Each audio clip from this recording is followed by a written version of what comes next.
No dia 16 de março, a população da Crimeia vai votar num referendo para decidir se querem continuar fazendo parte da Ucrânia ou se vão fazer parte da Federação Russa. O presidente russo, Putin, e o parlamento russo apoiam esse referendo. Obama e o governo em Kiev dizem que é inconstitucional. O que vocês acham que vai acontecer no referendo? Quais são os próximos passos? O que acontece depois disso? Como a Crimeia tem uma maioria de população etnicamente russa, mais de 60%, é bem provável que esse referendo dê a vitória do sim, da anexação à Federação Russa. Os Estados Unidos provavelmente vão continuar gritando muito. A própria Ucrânia, pelo menos no discurso, não quer que dar de perdido o território da Crimeia. Certamente vai ser aprovada a anexação à Rússia, mas vai levar um bom tempo para a implementação. Tem toda a tramitação burocrática, longa tramitação burocrática, que é para dar tempo para a negociação diplomática continuar. Porque parece evidente a esta altura, você tem já, 10 dias de crise aguda, têm sido disparados mais do que 2 tiros, aqueles que soldados russos deram para o alto para evitar que tropas ucranianas recuperassem uma base aérea lá. Dá a indicação de que as duas partes querem realmente resolver sem tiros, sem um conflito armado, que seria desastroso para ambos os lados, porque o poder dissuasório, tanto dos Estados Unidos como da Rússia, continua igual que era na Guerra Fria. Não houve guerra quente durante a Guerra Fria, não parece lógico que haja uma guerra por causa da Ucrânia. E o próprio Putin, ele tem baixado um pouco o tom da retórica dele, e mesmo ao não admitir que os soldados que estão, cerca de 30 mil, na Crimeia são russos, estão ali, não tem identificação, ele até disse assim, eles vendem em qualquer loja uniforme de soldado russo, eles podem ter comprado. Talvez seja uma coisa de não oficialmente estarem invadindo. Claramente é esse o sentido, né? Porque se ele admitisse que são tropas russas que estão na Ucrânia, num pedaço da Ucrânia, embora autônomo, é pedaço da Ucrânia, estaria reconhecendo a violação de tratados internacionais, inclusive o Tratado de Budapeste, que a Rússia assinou com potência ocidental, inclusive com a China, e prevê a integridade da Ucrânia. A minha impressão, inclusive a partir de declarações de um dos assessores do Putin, é de que a ideia da Rússia não é anexar a Crimeia, é federalizar a Ucrânia, de forma que a Rússia possa fazer acordos com a parte oriental da Ucrânia de maioria russa e com a própria Crimeia.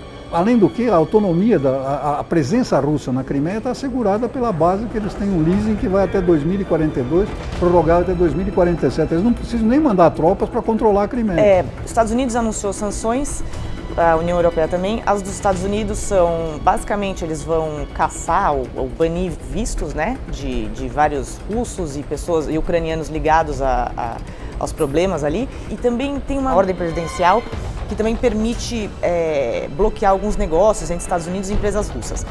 Mas, no geral, essas sanções são leves. No caso da União Europeia, está claro, dependência em relação ao gás russo, 1/3 do gás consumido na Europa, no oeste europeu, vem da Rússia. Eu acho difícil que a União Europeia passe além do que vem fazendo em relação às sanções. A globalização tornou as retaliações econômicas muito doloridas para qualquer parte que tente fazê-las, né? Porque se você tenta asfixiar a Rússia pode, como o Juliano mencionou, cortar o gás da Europa. Também não vai fazer isso porque ela depende basicamente das exportações de gás.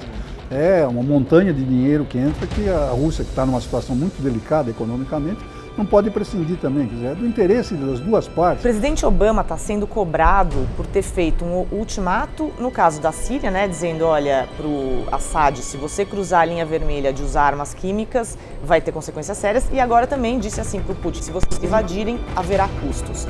Ele foi muito cobrado dizendo, olha, essa é toda a sua estratégia de política externa de liderar vindo de trás, ou seja, você ameaça e não faz, não cumpre.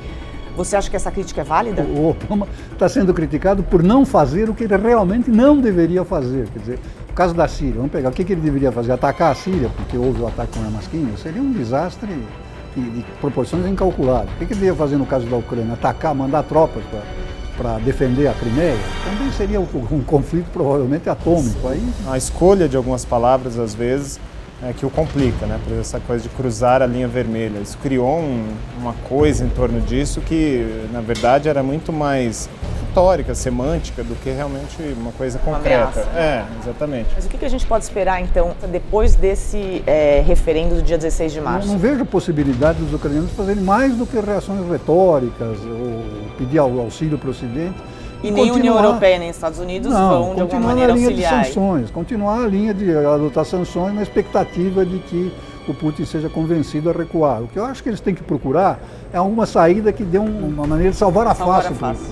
que ele possa realmente dizer para o seu eleitorado, fale, olha, eu fiz o que tinha que fazer, mais do que isso não dá para fazer e pronto. Do jeito que as coisas estão agora, o cenário posto, é bem provável que o Putin, vamos dizer, ganhe essa disputa e a Crimeia se sente russa. A Ucrânia também não tem muito o que fazer. As pessoas em Kiev, na Praça da Independência, continuam protestando. Fora mas o fato de que a Crimeia era da Rússia, da União Soviética, até recentemente, quer dizer, em termos históricos, em 1954, quando o Nikita Khrushchev doou a Ucrânia na expectativa de que a União Soviética era para sempre. Exato.